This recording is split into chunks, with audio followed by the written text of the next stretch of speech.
Muy buenos días a todos. Muchas gracias por haberos conectado a Focus COVID-19. Este es el sexto y último seminario de una serie de 6 en el que estamos analizando el efecto de la pandemia sobre el sector inmobiliario. Hemos querido organizar este ciclo de ponencias porque pensamos que en estos tiempos de incertidumbre es más importante que nunca que reflexionemos juntos. Como asociación, AEDIP busca fomentar estos espacios para la reflexión colectiva y quiere ofrecer opiniones e información de calidad, relevante y actualizada de la mano de los líderes del sector. Hemos organizado este ciclo con pocos pero muy buenos ponentes y les hemos dado un turno de palabra largo para que puedan desarrollar sus ideas y sus opiniones sin interrupciones. En esta sexta y última sesión vamos a tratar el impacto del COVID-19 sobre el subsector hotelero. Y lo vamos a hacer de la mano de María de Juan, socia fundadora de Arbo Arquitectura de Juan, y de Javier Illán, presidente de Millennium Hotels Real Estate. Nos encantaría que la sesión de hoy, al igual que todas las anteriores, sea lo más animada posible y por eso os animamos a que aprovechéis la ocasión y a que vayáis enviando vuestras preguntas durante la exposición de los ponentes. Después de la intervención habrá un espacio en el que trataremos de resolver todas las cuestiones que se hayan planteado. Para todos aquellos que hayáis tenido problemas a la hora de hacer vuestras preguntas, os digo que tenéis a la derecha una pestañita en el cuadro en el panel de control donde pone preguntas y desde ahí las podéis lanzar y yo las iré moderando al final del evento. Así que, sin más dilación, voy a dar paso a María de Juan. Buenos días, María. Buenos días, José, ¿cómo estás? Muy bien. A ver si conseguimos ponerte la cámara. Perfecto. Mientras la va poniendo, os presento a María. María es arquitecta titulada por la Universidad Politécnica de Madrid en 1992 y máster en BMS y Gestión de Proyectos por la Politécnica de Madrid. Es socia fundadora de Arbo Arquitectura de Juan y ha impartido clases en diversos másteres, entre otros el máster de interiorismo de la Universidad Politécnica. Entre los proyectos más destacados de Arbo Arquitectura se encuentran los hoteles Dayloft, W Madrid, Edition Budapest y entre 2011 y 2015 fue directora de proyectos de Rockwell Group Europe, desde donde dirigió los proyectos de los hoteles Taj Mahal Mumbai, Luxury Collection Alaska en Tokio y Raffles City en Hangzhou. Previamente fue Design Manager de la promotora de centros comerciales Mills Corporation en Europa entre 2001 y 2004 y directora técnica de Techplan entre los años 92 y 98. María ha preparado unas diapositivas, así que te voy a dar el control de la sesión y te cedo la palabra.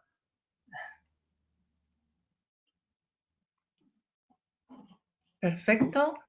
Creo que ahí lo tengo. Mostramos el keynote y lo reproduzco.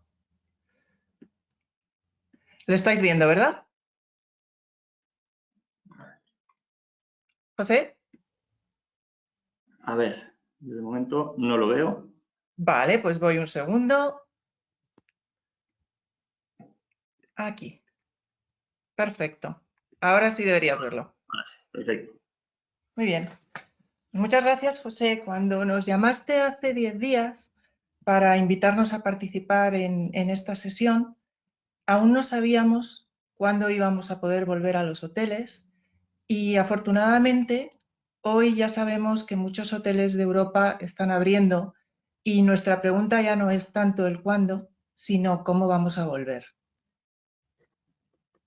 Me gustaría referirme a una experiencia anterior que tuvimos en el año 2001, cuando después de los atentados del 11 de septiembre, a muchos nos pareció que atravesar los protocolos de seguridad que se implantaron en los aeropuertos iba a ser misión imposible, que íbamos a perder vuelos y que prácticamente no podríamos viajar. Sin embargo, en muy pocos meses, casi todos nos acostumbramos a atravesar esos controles de seguridad, a vestirnos de una forma un tanto más casual y con menos metales encima y a minimizar los líquidos que llevábamos en nuestro equipaje.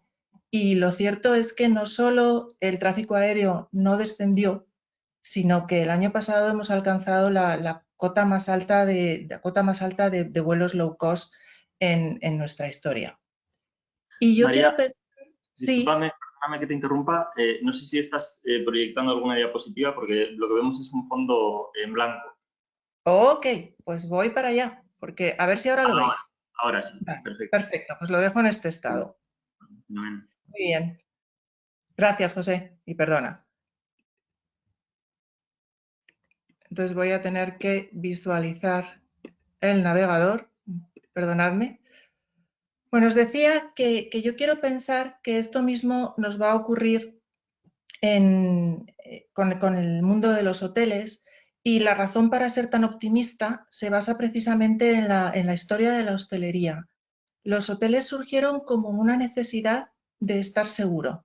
Os estoy poniendo una imagen de The Old Bell, que es el hotel más antiguo del Reino Unido, y surgieron como la necesidad de tener un lugar donde pasar una noche sin que te asaltasen ni te atracasen. Mucho más recientemente tenemos experiencias en España. Durante la Guerra Civil. El Hotel Florida, un hotel maravilloso, se convirtió en el refugio de los periodistas que estaban en la ciudad. Hay preciosas historias sobre Hemingway en este hotel, y creo que el camino que tenemos que seguir como diseñadores es recuperar esa función de refugio de los hoteles. Os pongo una imagen de un proyecto en el que estamos trabajando en el estudio, que nos hace mucha ilusión, que es recuperar un antiguo edificio de la Comunidad de Madrid, el Refugio Alpino. Entonces, el reto que tenemos ahora no es un reto de seguridad física, de protección, es un reto de seguridad sanitaria. Y para afrontarlo, lo que tenemos que hacer los arquitectos y los diseñadores es trabajar con los protocolos de sanidad que van a ser obligatorios en los hoteles, de tal forma que no sean un engorro, como empezó siendo el control de seguridad de los aeropuertos, sino que sean parte de la experiencia del hotel. Y quiero referirme a un caso que conozco muy bien, que probablemente recordaréis. En el año 2008 hubo unos atentados en Bombay que afectaron a dos de los hoteles más emblemáticos de la ciudad, al Taj Mahal y al Oberoi. El señor Tata, que es el director de la cadena Taj, puso unas medidas muy inmediatas y a la vez que implementó unos sistemas de seguridad a toda prisa, contrató a Rockwell, donde yo trabajaba entonces, para realizar un nuevo master plan de las zonas públicas del hotel. Lo primero que hizo, prácticamente a la semana de haber ocurrido el atentado, fue vallar toda la manzana donde estaba el hotel. Es una manzana muy emblemática, es una manzana como podría ser la del Four Seasons de Madrid, situada frente al Gate of India, que es uno de los lugares más populares de Bombay. Y muy rápidamente, en un mes, esas vallas fueron sustituidas por unas jardineras preciosas que empezaron a formar parte del paisaje urbano de Bombay, que no solo daban seguridad, sino que te separaban del ruido. Bombay es una ciudad extremadamente ruidosa. Y también centralizó todos los accesos al hotel en el Port Kosher. Previamente había accesos a través de cafeterías, de la patisserie, y lo que hizo fue centralizarlo todo. Yo recuerdo la primera vez que viajé después de los atentados. Bueno, esperaba un arco de seguridad parecido al de los aeropuertos, y lo que me encontré fue un conserje vestido con ropa tradicional india, que me ofreció una bandeja forrada en seda para que colocara mi móvil, mi bolso, otra persona que se ocupó de mi equipaje, y una vez que atravesamos el arco de seguridad, nos colocaban un collar de buenos augurios y te ponían un bindi en la frente. Lo que consiguió con eso fue que una experiencia inicialmente que hubiera parecido engorrosa se convirtió en parte de la arrival experience y de la experiencia de llegada al hotel. Simultáneamente, como os decía, Rockwell trabajaba en un master plan de reorganización de las zonas comunes del hotel. Es un hotel grande, tiene muchas zonas de restauración, y lo que hicimos fue redistribuirlas. Lo primero que se nos planteó es qué zonas son más utilizadas por gente ajena al hotel. Cuando estamos en una ciudad, en un país que conocemos poco, el lugar más seguro es un hotel, es nuestro refugio, como decía antes. Entonces hay mucha gente que viene a este hotel simplemente a tomarse un café, un té o incluso a utilizar el cuarto de baño que sabes que está limpio. Entonces lo que hicimos fue volcar esas zonas hacia la parte de la fachada, de tal forma que aunque tuvieras que atravesar el arco de seguridad, estabas en el perímetro del hotel, y colocamos zonas más destinadas al huésped como el spa o un desayunador en el corazón del hotel. Estos distintos proyectos se han ido abriendo desde 2010 hasta 2017 y cada vez que uno de estos puntos se cambiaba de ubicación, duplicaba los ingresos, lo cual indica que, bueno, cuando se produce una crisis, cuando se produce una situación inesperada, también se produce una oportunidad de mejorar y de contribuir a una nueva forma de comportarse. Y ahí es donde quiero centrar esta exposición, y es que como arquitectos, como diseñadores, nuestra obligación y también lo que más disfrutamos es anticipar las nuevas formas de comportarse de la gente. Entonces, mi pregunta no es tanto la que me he hecho a mí misma, no es cómo van a ser los hoteles, sino cómo vamos a funcionar nosotros en los hoteles y cómo tenemos que dar respuesta los arquitectos, los diseñadores a ese comportamiento. Y os voy a poner un pequeño vídeo, si es que lo consigo, ya, aquí está, sí, que muestra algo de lo que se está hablando mucho estos días, que es la tecnología que ya existe y cómo la tecnología nos puede ayudar a cambiar nuestras formas de comportamiento en un hotel. Este vídeo tiene un robot que yo personalmente creo que no es necesario y luego os cuento por qué, pero lo que nos muestra es cómo podemos hacer el check-in desde una aplicación, cómo esa misma aplicación nos puede abrir el ascensor, mandarnos a nuestra habitación y una vez dentro de la habitación nos puede ayudar a tocar menos superficies. La aplicación nos puede permitir cerrar las ventanas cuando queramos irnos a dormir, cerrar las cortinas, nos permite también utilizar el room service, que va a ser uno de los elementos que yo creo que van a estar en auge en los próximos meses. Bueno, la tecnología está ahí, yo creo que no requiere una gran inversión y, como decía, sin necesidad de un robot nos puede ayudar mucho en los próximos meses. También existen una serie de materiales que podemos empezar a utilizar, que se están poniendo en el mercado. Sabéis que en los últimos años ha habido mucha investigación en el mundo de la nanotecnología y hasta ahora se había utilizado exclusivamente para limpiar el aire, pero ese tipo de tecnología también nos permite utilizar superficies bactericidas. Y dejando a un lado la tecnología y los materiales, quería hacer una reflexión como arquitecto. Creo que esta situación nos va a permitir recuperar un terreno que habíamos cedido en gran parte a los decoradores.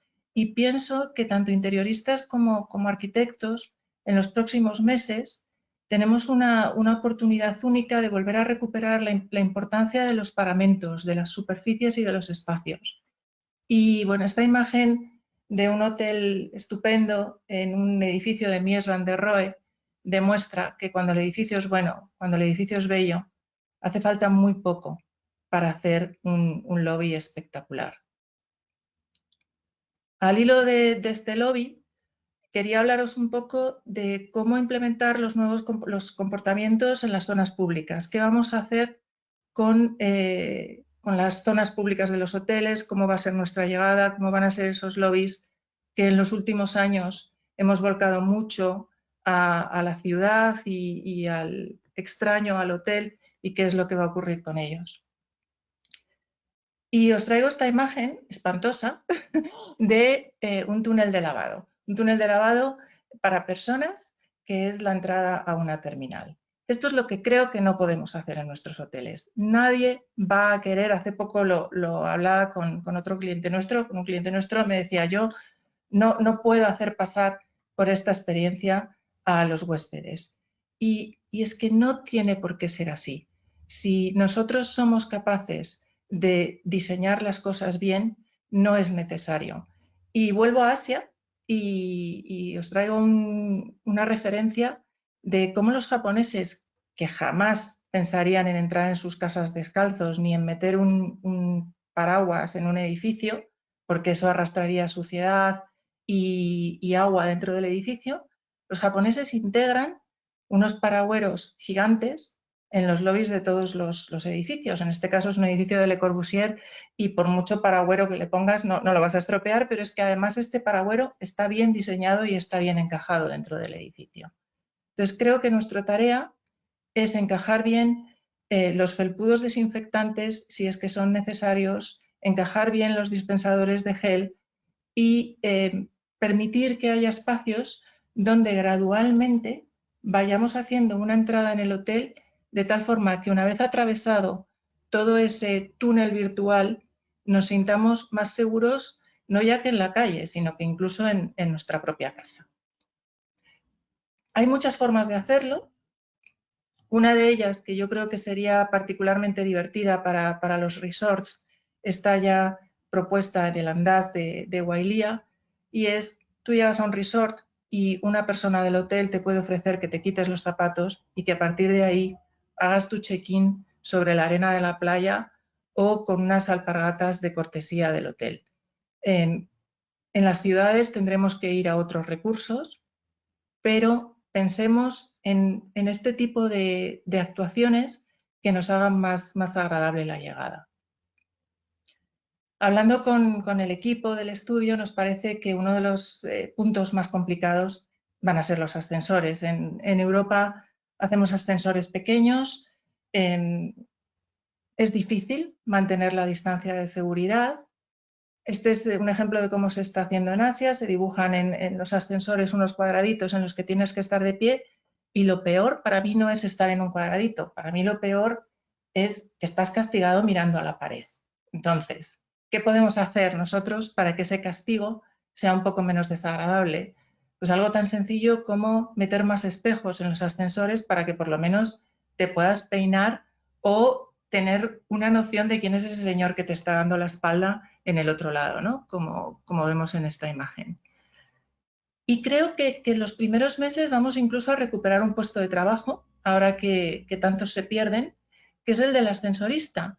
No va a estar dentro del ascensor porque vamos a tener que ir poco más o menos que de uno en uno o de dos en dos, pero el ascensorista sí que puede estar en el lobby del hotel y garantizar que las circulaciones, que los recorridos sean los necesarios, porque todos sabéis que cuando llega la hora de desayunar en un hotel, y más en los hoteles urbanos y de trabajo, coincidimos todos a la vez y el ascensor es como el metro de Shanghái y eso es algo que no va a poder ser. Estos días, cuando paseo con mi hijo por la calle, veo una cosa curiosa, que es que la presencia de la policía tranquiliza. La policía, bueno, hay gente que dice, no, huyamos, separémonos, pero en muchos casos lo que nos sirve es para saber que alguien está cuidando de que hagamos las cosas bien. Y aquí los operadores tienen una oportunidad fantástica de sacar lo mejor del personal de los hoteles. Cuando tú vas en un avión y hay turbulencias, tú miras a la azafata a ver si tiene cara de miedo y cuando la ves tan tranquila, sonriendo e incluso sirviendo un café, aunque aquello tiemble mucho, te sientes mucho más seguro. Creo que el staff de los hoteles en este momento va a ser indispensable y tiene que estar muy presente. Aunque haya distancia física, tiene que haber gente circulando, gente del hotel, y que veamos que ellos se sienten cómodos.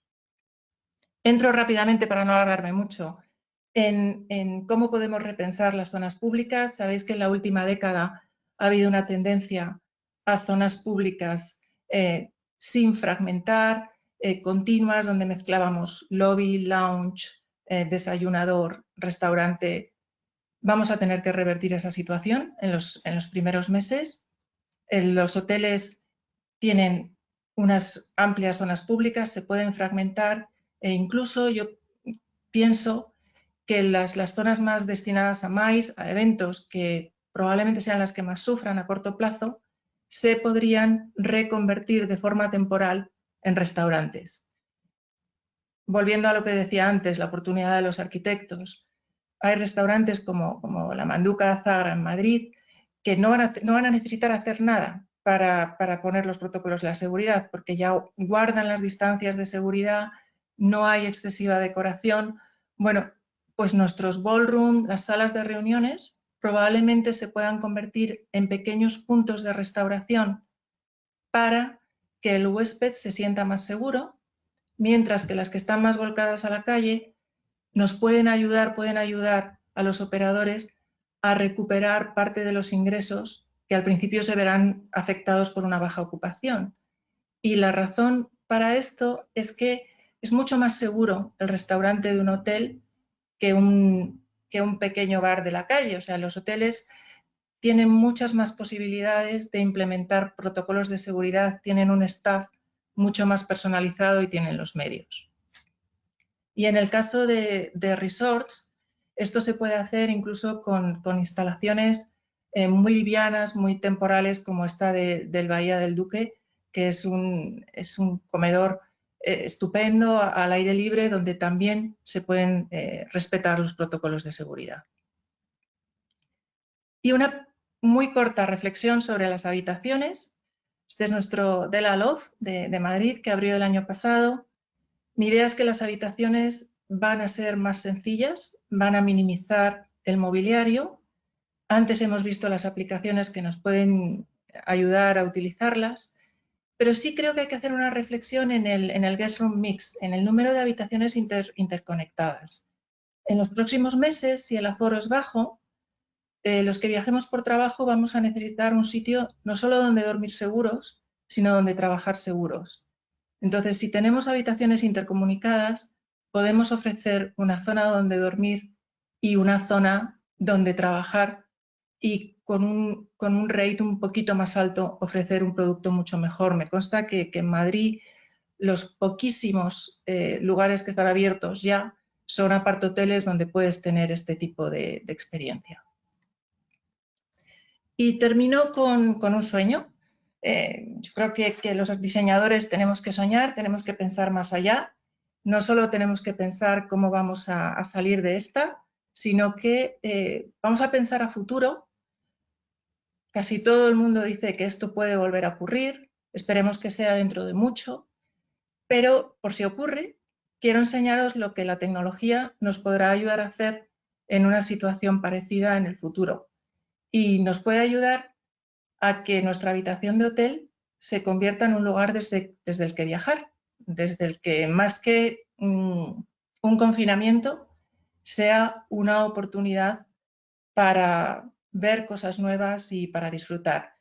Esta tecnología es mucho más cara, suena un poco a Black Mirror, pero mi tesis es, a corto plazo no tenemos que hacer grandes inversiones, los operadores no deberían tener que hacer grandes inversiones, no van a poder, son pequeñas medidas que podemos ir implementando y que nos van a hacer la experiencia del hotel muy, muy agradable. Y me despido ya, termino con una imagen, si es que consigo pasar de imagen, que parece que no. Quería terminar con una imagen de un proyecto que estamos haciendo con Javier Illán, con Millennium, y que a pesar de las 2 semanas que hemos tenido de parón en el sector de la construcción, va a toda velocidad y estamos en obra y estamos muy ilusionados con terminarlo dentro del año que viene. Muchísimas gracias.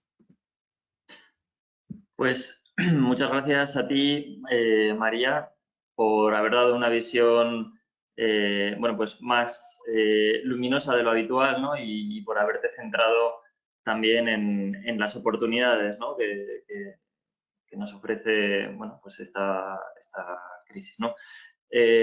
Voy a dar paso ahora a Javier Illán.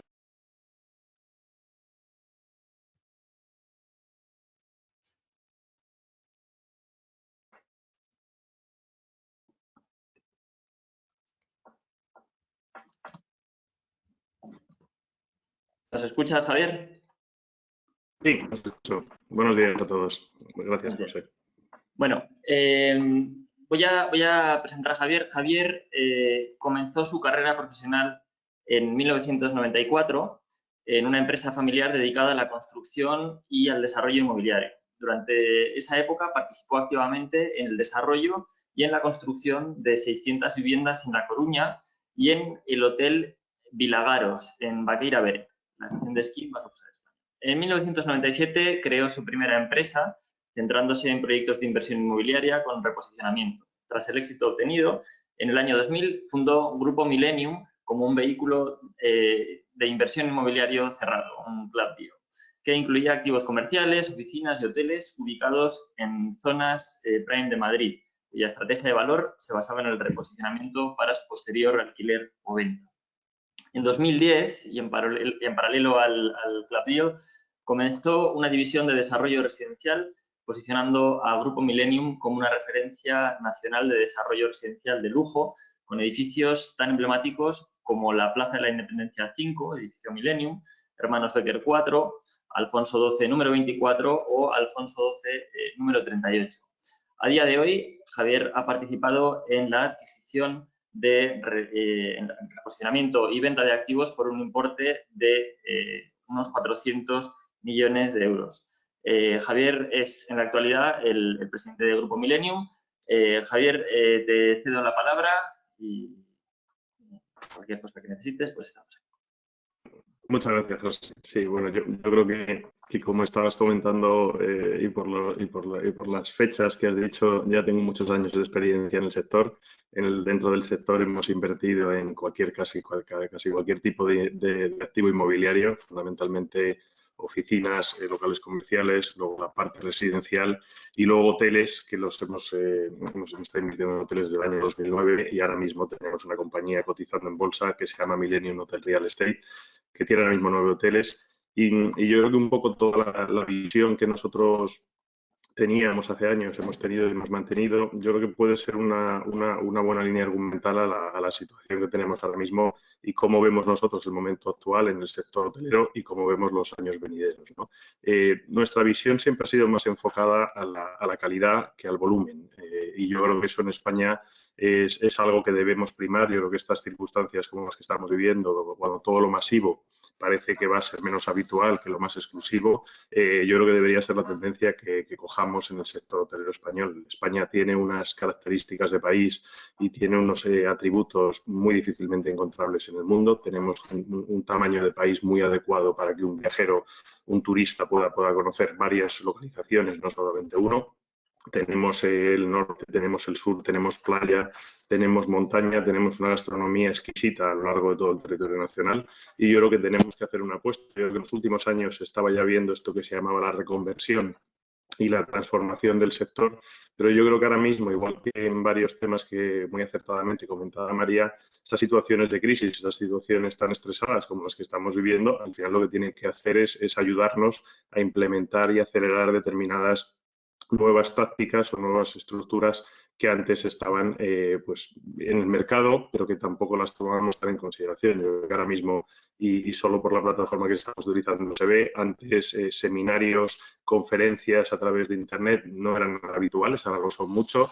El teletrabajo, que había algunas pequeñas personas que estaban, como pequeños grupos de personas que teletrabajaban y parecía raro, ahora todos vemos que funciona.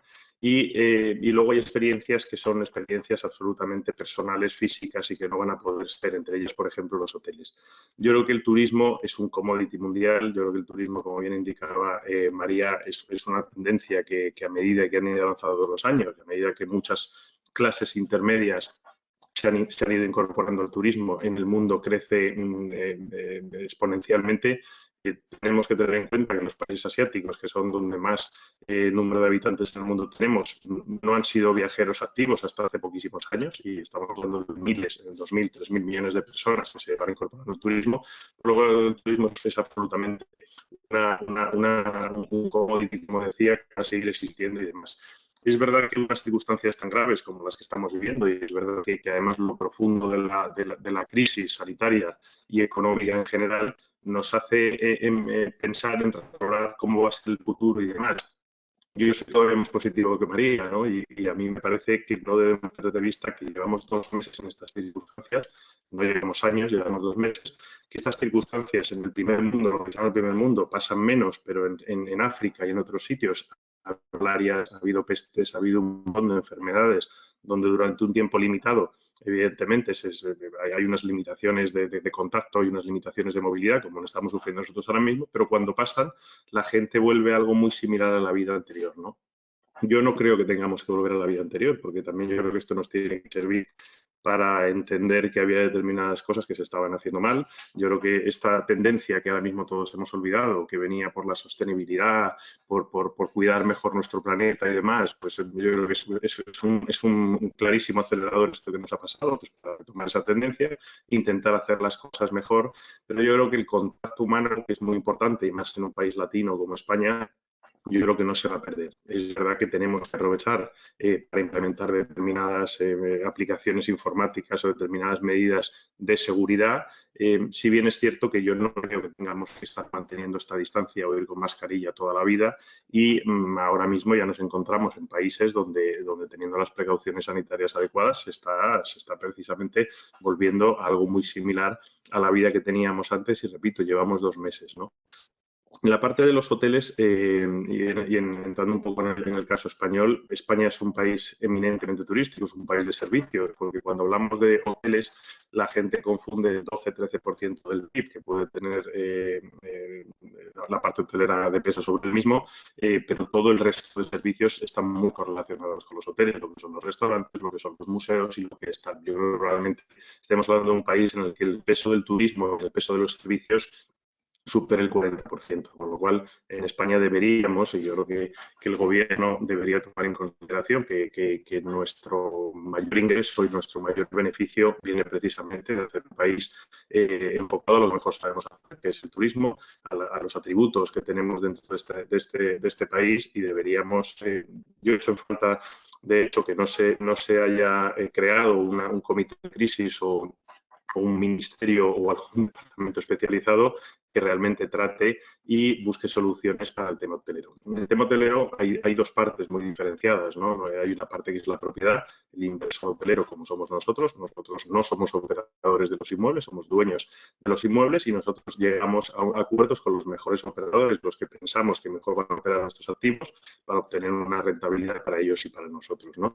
Y luego la parte de los operadores. La parte de los operadores probablemente ahora mismo está sufriendo, probablemente, sin duda alguna, está sufriendo directamente el impacto de la crisis y, como decía al principio, yo creo que también nos debería hacer reconsiderar un poco el modelo de turismo que tenemos en España. El modelo de turismo en España nace en los años 70, fundamentalmente a través de los turoperadores, donde los turoperadores traían mucho volumen de gente y se empiezan a crear grandísimas cadenas, como Meliá, como Barcelona, muchas de ellas Baleares, porque Baleares era un destino que era muy propicio para los turistas y como el turoperador al final traía mucha gente, crean un modelo que es más a volumen, menos a precio, menos a tarifa, pero excepcionalmente bien lo han ido desarrollando y han generado a un precio muy competitivo, pues un modelo de negocio que funciona muy bien e incluso lo hemos exportado al mundo y los operadores nacionales que tenemos son referencia en el mundo, ¿no? Y, es verdad que la presencia de los turoperadores cada vez tiene todo el tema del Internet, del acceso directo a las reservas y de las propias acciones de las cadenas hoteleras de los hoteles cada vez va teniendo un peso menor, ya vimos el caso de Thomas Cook hace poco y muchos otros, y el reenfoque que nosotros debemos tener es un reenfoque que además va muy de acuerdo con las circunstancias actuales que tenemos con el COVID. Todo lo masivo parece que en circunstancias de contagio, circunstancias graves sanitarias como las que tenemos, pues puede ser menos aconsejable que lo que sea más exclusivo, lo que sea de menor tamaño y de menor concentración. Y ese es el camino que España hace un par de años empezó a atisbar, empezamos a plantear casi todos los propietarios y los operadores en buscar un mayor nivel de tarifa, un menor nivel de ocupación. España tiene unas ocupaciones que no existen en el mundo. En España estamos siempre hablando de ocupaciones entre el 80 y el 90%, cuando la media mundial está más entre el 60-70%, lo cual es una diferencia muy relevante en la experiencia del viajero, en precisamente compartir espacios, como comentaba María, el desayunador, el lobby, la entrada a la recepción. No es lo mismo tener un hotel a un 60-65% de ocupación que tenerlo a un 95%, donde generas un tráfico mayor de personas y demás.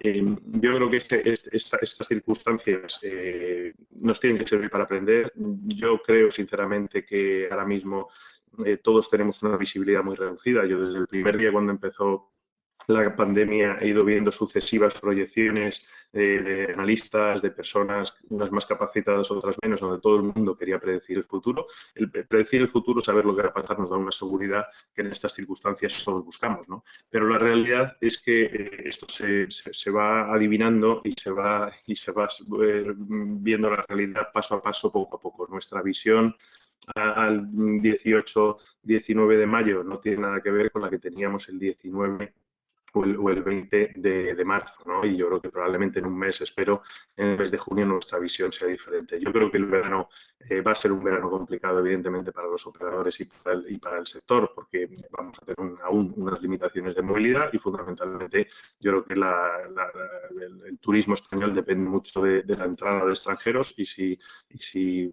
decidimos poner normas que limiten todavía más el acceso, cuarentenas y demás, yo creo que estaremos clarísimamente perjudicados y con un riesgo muy grave que es precisamente la falta de competitividad con otros destinos alternativos, destinos de playa como Turquía, como Grecia, como Portugal, que están planteando unas medidas diferentes a las nuestras. Yo creo que siempre hay un riesgo de que pueda surgir algún contagio nuevo, pero también es verdad que el conocimiento que tenemos de la enfermedad y el conocimiento que teníamos hace 2 meses está demostrando que el nivel de contagios es menor y además los contagios y las personas infectadas se tratan de una manera mucho mejor, con lo cual yo creo que tenemos que correr probablemente ese riesgo muy limitado, pero tenemos que correr el riesgo de dejar a la gente venir a sitios tan sorprendentes como Baleares y como Canarias, donde no hay contagiados prácticamente, y si tú tienes un control en el emisor de dónde viene el señor y que el señor venga sano, no entiendo yo cómo se van a producir los contagios, ¿no? Pero bueno, yo creo que todas esas medidas, entiendo que el gobierno tomará un poco conciencia de la situación gravísima que se puede suscitar en el sector hotelero español y seguramente tomará medidas en la misma línea que lo están haciendo el resto de los países europeos, ¿no? Nuestra visión en cuanto a la propiedad, nosotros, como os decía, somos propietarios y en cuanto al futuro sigue siendo absolutamente positiva. Es verdad que ahora mismo tus planes de negocio y tu visión a corto plazo está mucho más perjudicada de lo que estaría sin esta circunstancia, pero yo sigo pensando en España, como decía al principio, tiene unas características y tiene unas ventajas competitivas con el resto de destinos que no nos van a hacer desaparecer del mercado porque unos meses o un año no sea el mejor de nuestra historia, ¿no?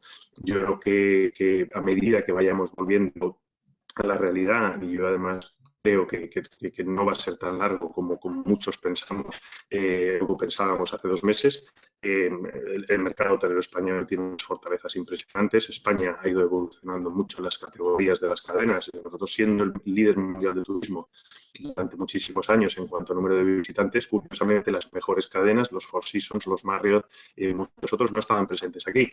Ahora mismo se ha ido generando ya un atractivo para el cliente de calidad de España y ahora mismo estamos ya dejando o atrayendo ese tipo de cadenas.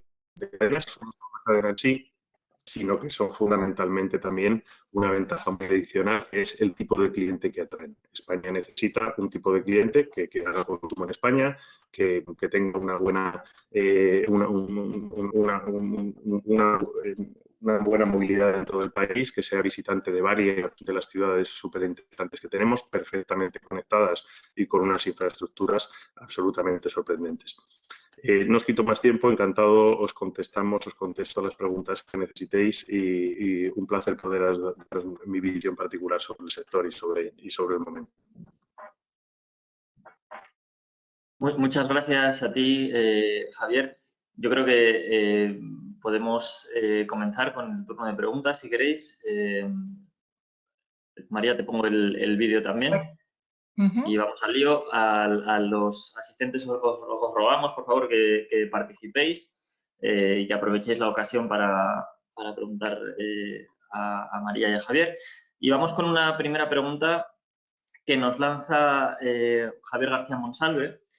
Dice, si para enfrentarse a la nueva situación después de esta pandemia los hoteleros van a tener que invertir en tecnología, funcionamiento, personal en los hoteles. ¿Cómo van a repercutir estas inversiones en los precios para el cliente final? Yo creo que es más para mí, ¿no? Ya, Javier. Yo creo que al final va un poco lo que comentaba yo antes. Yo creo que los hoteles españoles, el problema que teníamos es que la tarifa era una tarifa muy ajustada, lo cual te hacía tener unos servicios probablemente los mejores dentro de la tarifa que pagabas, pero muy ajustados. Cuando todos viajamos por el mundo, nos damos cuenta que los hoteles del mundo, los hoteles de calidad del mundo, suelen ser mucho más caros que los españoles. Yo creo que esa tendencia que ya venía pasando de de tarifas es la continuar y yo creo que es la más que es coherente que continúe porque se tiene que marcar unas diferencias entre diferentes categorías y además tenemos que intentar converger con las tarifas internacionales. Las tarifas nacionales tienen un recorrido absolutamente espectacular respecto de la siguiente.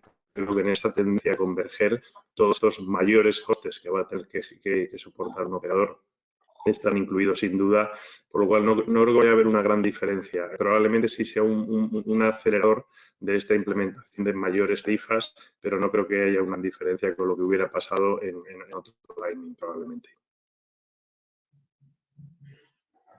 Muy bien. Yo creo que estamos todos un poco preocupados porque ya se va acercando el verano, ¿no? Entonces, una pregunta sería, bueno, ¿cómo va a ser este verano, ¿no? En realidad, ¿vamos a tener mucho más turismo interno? ¿Cómo prevéis este escenario en los próximos meses, ¿no?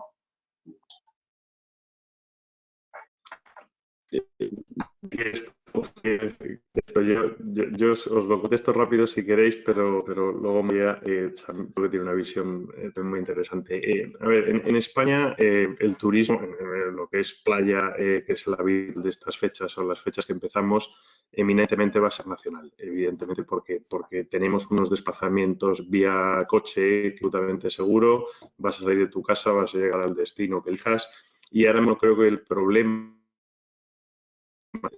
resida tanto en el hotel, en tu te desplaces y te muevas, sino que probablemente el tema más fundamental o la sensación de inseguridad se genera en los medios de transporte. Si tú tienes que coger un avión, ir al aeropuerto o coger un tren y demás, yo creo que probablemente la gente se va a sentir más insegura. Y la sensación de inseguridad que tenemos ahora mismo, eso es absolutamente objetivo y es muy difícil de que de un día para otro, porque cambie la temporada o que estés trabajando, estés de vacaciones, cambies, las modifiques.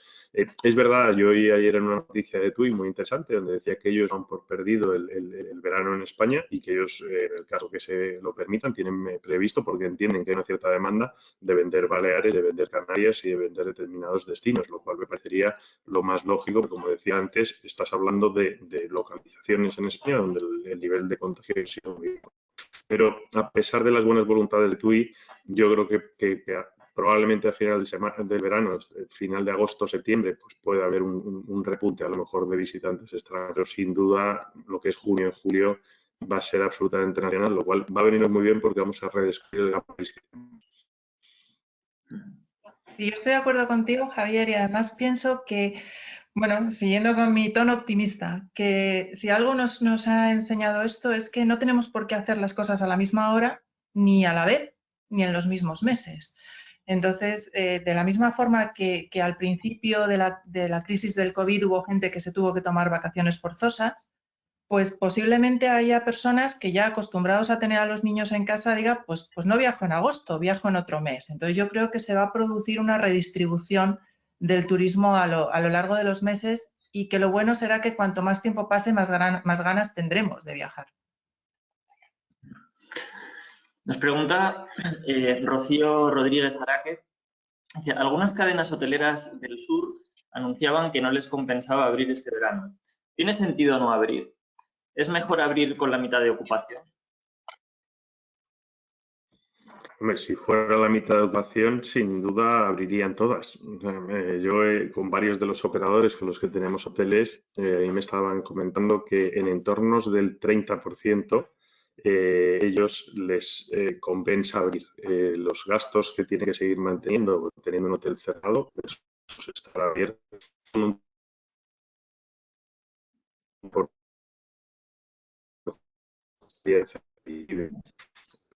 cuando la norma que he implementado en España es una norma, lo que dice es que solo puedes viajar dentro de tu provincia, pues claro, un señor de Madrid no se va a un hotel de Madrid, un señor de Málaga no se va a un hotel de Málaga porque tiene su casa. Entonces, yo creo que la movilidad es precisamente la clave. En cuanto se pueda dar una movilidad provincial a lo largo de España, pues la gente de Madrid se irá a Levante, se irá a Marbella, se irá a Sotogrande, si destino que le guste, y evidentemente tendrá sentido el hecho de abrir hoteles.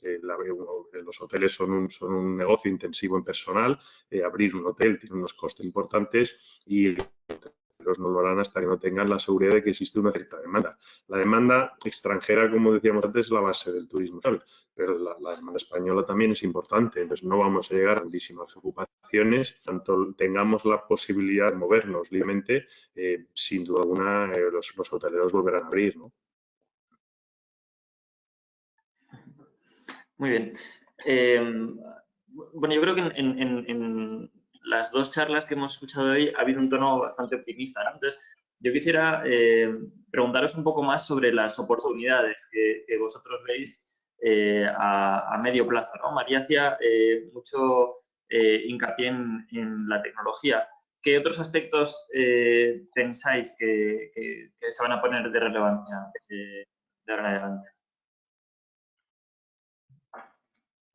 Yo pienso Todo que, tuyo, que una María. cosa que así a corto plazo, como decía, se va a poner rápido es darle un poco la vuelta a la tendencia que hemos tenido en los últimos 10 años de hoteles donde las habitaciones iban por un lado distinto a las zonas públicas y las zonas públicas, sobre todo en los hoteles urbanos, se volcaban mucho a la ciudad. Yo creo que eso se va a dar la vuelta muy a corto plazo. Creo que sí que va a impactar mucho el diseño de las zonas comunes, esta crisis, pero lo cierto es que nosotros en los proyectos en los que estamos trabajando no hemos recibido ninguna indicación por parte ni de operadores ni de propietarios de decir, oye, vamos a modificar la forma de diseñar, vamos a... No, y son proyectos, estamos hablando de proyectos que abrirán dentro de 2 años y aún no estamos ahí. Por eso yo creo que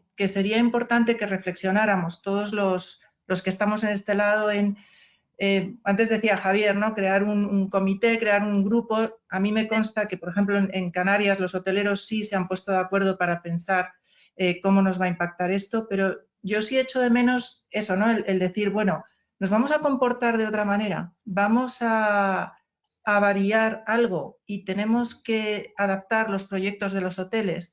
Y luego yo creo que hay una parte que es el tema de instalaciones, ya no de tecnología, sino de instalaciones, que sí que también por lo que decía antes Javier, porque vamos hacia sostenibilidad, vamos hacia otros sistemas de gestión de energía y yo creo que ahí sí que se va a producir un cambio importante, ¿no? En la forma de gestión de las instalaciones, temas de ventilación, temas de aire acondicionado, transporte vertical, yo creo que sí se va a ver muy impactado.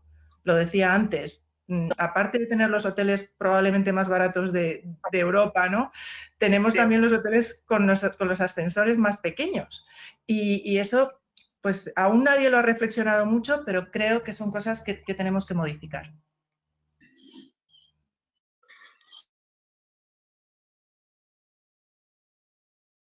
Bueno, parece que Javier. Yo aprovechando el guante que me tira María, yo creo que hay una España es un país donde tenemos muchos edificios históricos. Los edificios históricos, evidentemente, hay que conservarlos. Pero también es verdad, y va en línea con lo que comenta María, de que las tecnologías avanzan, de que en otros países, Nueva York es un gran ejemplo, pero en muchas otras ciudades, de observar edificios históricos y lo que permite es precisamente pues, poner un ascensor de un determinado tamaño y hacer unas adaptaciones más normas que se van marcando, también más normas de movilidad que se están marcando en España. Esto no sucede. En España tenemos una visión de si el hueco del ascensor en el 1830 era del tamaño, en 2020 del mismo tamaño, lo cual no tiene ningún sentido. Yo creo que todos los servicios de dotación urbanísticos y en general todos los que se guardan por la memoria histórica de todos estos edificios, lo cual está muy bien. Lo que tienen que hacer es un pequeño cambio de mentalidad y de tendencia en este momento, en pensar que los edificios no son mejores porque grande o no. Hay muchas cosas a conservar. Hay 3 cosas que las puedes adaptar sin perjudicar. Eso para los propietarios, para los promotores, es un grandísimo problema, porque por un lado tienes que cumplir normas del 2020, pero sobre un esquema difícil de hace 200, 100, lo cual es muy complicado, no tiene sentido desde mi punto de vista, y yo creo que espero que medidas como las que comenta de distanciamiento, de mayores ascensores, de mejores comunicaciones verticales, pues que tengan su reflejo también en las normas urbanísticas. Nos pregunta a través del correo electrónico Ignacio Lucini. Dice, quería preguntar sobre el punto de vista del diseñador sobre cómo puede afectar las nuevas medidas de distanciamiento, de movilidad restringida y de acceso a ayudas tecnológicas en las zonas de pública concurrencia a la accesibilidad de las personas con necesidades especiales. Ya estamos oyendo que en las calles de la ciudad las terrazas van a poder ocupar más espacio para ayudar a revitalizar su negocio, pero esto aplica a una limitación de la movilidad y autonomía para, por ejemplo, usuarios de sillas de ruedas o personas ciegas. Bien, pues mi idea es que, como os decía antes, no podemos hacer un túnel de lavado a la entrada de un hotel. Si somos capaces de diseñar esos elementos y esos protocolos de higienización de una forma correcta, no debe haber una diferencia entre el usuario que va en una silla de ruedas o el usuario que va caminando o el usuario que es invidente. Yo os decía al principio que no creo que tengamos que suprimir, que aunque haya una distancia, no hay que suprimir el staff. De hecho, sé que hay compañías que están diseñando dispensadores de gel hidroalcohólico muy bonitos, que se pueden poner en pared. Creo que será mucho más agradable que te lo ofrezca alguien con un equipo de protección individual como parte de tu llegada al hotel. Entonces, decía antes, felpudos desinfectantes. Bueno, si ese felpudo desinfectante se integra como parte del recorrido de la silla, no hay ningún problema en que esa silla llegue a un sitio. Los ascensores, vuelvo a lo de antes, los ascensores son pequeños, pero los ascensores adaptados estarán en mejor situación que el resto de ascensores. Creo que sí que, por lo menos en ese proceso de llegar al espacio interior seguro, antes teníamos el espacio exterior seguro, ahora tenemos el espacio interior seguro en los hoteles, en ese proceso tenemos que ir poniendo todos esos protocolos de forma muy suave y integrarlos en parte de la llegada. Probablemente incluso haya cosas que sean más cómodas ahora desde una silla de ruedas que antes. Si tú vas a ir con tu app y tu app te va a permitir hacer el check-in, realmente tu transición y tu llegada va a ser mucho más confortable que hace un mes o dos. Nos pregunta Sandra Marino. Dice, Hola, Sandra. habéis comentado sobre pequeñas medidas a corto plazo para que sin grandes inversiones los hoteles puedan hacer una primera adaptación a la nueva situación. ¿Podríais comentarnos un poco más sobre qué tipo de medidas consideráis que van a ser necesarias a largo plazo?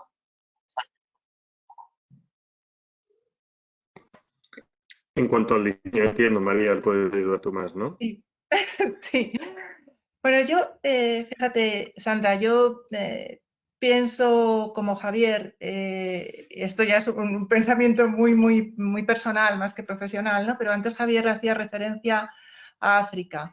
Esta situación para nosotros es una situación absolutamente inédita, pero sin embargo todos los que conocemos un poco África o que hemos tenido oportunidad de viajar a zonas un poco menos favorecidas, sabemos que, bueno, que existe el ébola, que existe la malaria, que existen vacunas y los hoteles que visitamos en esas zonas, lo que no son muy diferentes. Yo creo que la única diferencia grande que hay es la generosidad en el espacio. Y ahí es donde yo creo que nos vamos a centrar. Pienso que los espacios comunes tienen que ser más amplios todo tiene que ser más amplio, precisamente por eso, para permitir una higiene en las relaciones sociales. Y creo que ese va a ser el kit de la cuestión, ¿no? Cuando uno viaja pues a zonas de Argelia, cuando viajas a zonas de Asia, pues en el mismo India, los hoteles, lo que los caracteriza es que todo es bastante más grande que en Europa. Europa es pequeñito, pero a veces estamos mirándonos un poco a nuestro ombligo. Creo que hay que mirar al resto del mundo. Esta experiencia nos está enseñando que la globalización sí existe en otros aspectos y que somos todos mucho más parecidos de lo que pensamos y tal vez solamente tengamos que mirar cómo lo están haciendo en otros sitios, cómo lo están haciendo en China y en otros lugares. Y va un poco relacionado, como complemento lo que dice María, con la pregunta que nos hacían antes sobre la tarifa. En Estados Unidos, en el mundo en general, el estándar de habitación es más grande que en Europa. Todo este estándar al final, ¿por qué un propietario o un operador hace las habitaciones un poco más grandes? Pues evidentemente porque la calidad es mayor, porque el espacio es mayor, pero porque se ve recompensado con una mayor tarifa. En España, la idea de mantener la tarifa más baja, los tamaños son inferiores, para que os hagáis una idea, entre un estándar internacional pues estar hablando de 34 metros por habitación y uno nacional de 4 estrellas, 22 si no recuerdo mal María, o sea, hay una importante diferencia. Yo creo que lo que comentaba antes Nacho y lo que viene comentando va un poco en esta línea. Lo que tenemos que pensar todos es, oye, aprendamos de la situación que tenemos, hagamos todo un poquito más amplio para evitar las aglomeraciones, pensemos en eliminar en ese diseño las barreras arquitectónicas, que tengamos las posibilidades de diseñar ascensores, espacios aptos para cualquier tipo de viajero y busquemos un poco que esto nos sirva de ventaja en los próximos años y de aprendizaje para saber que si se vuelven a dar esas circunstancias en el futuro, pues estemos ya con los activos preparados. Reconvertir un hotel ahora mismo a las circunstancias actuales más que medidas temporales es muy complicado porque necesitas una obra y una transformación. Es verdad que a mí el otro día me pasaban un interesante un tipo de máquinas que se colocan en las estaciones que purifican el aire y demás. Bueno, sí, yo no digo que a futuro eso se pueda implementar, pero un hotel existente, romperlo entero para empezar con las máquinas a cambiar cosas no es viable, porque lo que te obligas a hacer y en una circunstancia donde encima estás falto de ingresos como para volver a dar tú, a veces te permitan tener clientes, ¿no? Entonces yo creo que sí en los nuevos diseños se va a ver más esta nueva implantación en materiales y en espacios y demás. En lo actual yo creo que lo que va a haber es entre quillas, parches, pensando en buscar esa seguridad que ahora mismo o mitigar esa sensación de inseguridad que podemos tener. Pero no creo que sea ahora mismo muy factible transformar los hoteles actuales y tampoco creo que demos grandísimas soluciones ahora mismo. Lo que hay que pensar es que hay que mantener una distancia, una energía personal, hay que utilizar hoteles y una serie de medidas que al final parece, por lo que vamos viendo, que son probablemente lo más efectivo, ¿no? La higiene personal en cuanto a las manos parece que es más efectivo que cualquiera de las otras cosas que nos puedan promocionar y eso un hotelero no lo puede dar, eso es muy personal, ¿no?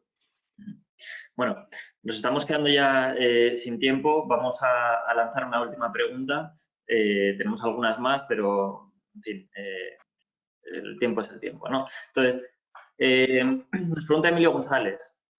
La experiencia del hotel medicalizado, ¿creéis que puede ser una causa de cambio de criterio de diseño a futuro? Pues fíjate, Emilio, que yo creo que no, porque precisamente la experiencia del hotel medicalizado lo que demuestra es que los hoteles son los edificios mejores preparados para cualquier circunstancia. Yo os decía antes, ¿no?, que el hotel nace como refugio. El hotel lo diseñamos con los requisitos más demandantes, por ejemplo, en cuanto a terremotos, cuando estamos en un país con riesgo de terremotos. Las solicitaciones estructurales son más altas en pública concurrencia que en cualquier otro tipo de ocupación. Vosotros que os dedicáis a instalaciones de los hoteles sabéis que también siempre somos como puntera, ¿no? El hotel casi es un lugar experimental y para el usuario de viviendas casi aspiracional. Uno va al hotel y ve cosas que le gustan y dice, ojalá pudiera tener esto en mi casa, y luego lo intentas poner en tu casa. Entonces, creo que precisamente eso es lo que ha hecho muy fácil medicalizar los hoteles. Es muy sencillo, aparte de su distribución, lugares de ensayo de las nuevas tecnologías. Yo totalmente de acuerdo. Nosotros cedimos al principio de la pandemia y medicalizamos el Vía Castellana 220, ya que está enfrente de La Paz. Y la transformación, para que os hagáis una idea, ha sido un pavimento sanitario que ha cedido además gratuitamente Gerflor, y lo que se hizo es que toda la zona de moqueta, pasillos y demás se cubrió con el pavimento. El resto absolutamente válido. Los tamaños, los baños, los anchos de pasillo, valía. Una vez que quites ese pavimento, vuelves al pavimento actual que tenías y funciona. Yo creo que un hotel cumple unas medidas lo suficientemente amplias y generosas como para ser prácticamente transformado en cualquiera de los usos, ¿no? Bueno, eso habla muy bien, ¿no?, de la flexibilidad del hotel como activo, ¿no?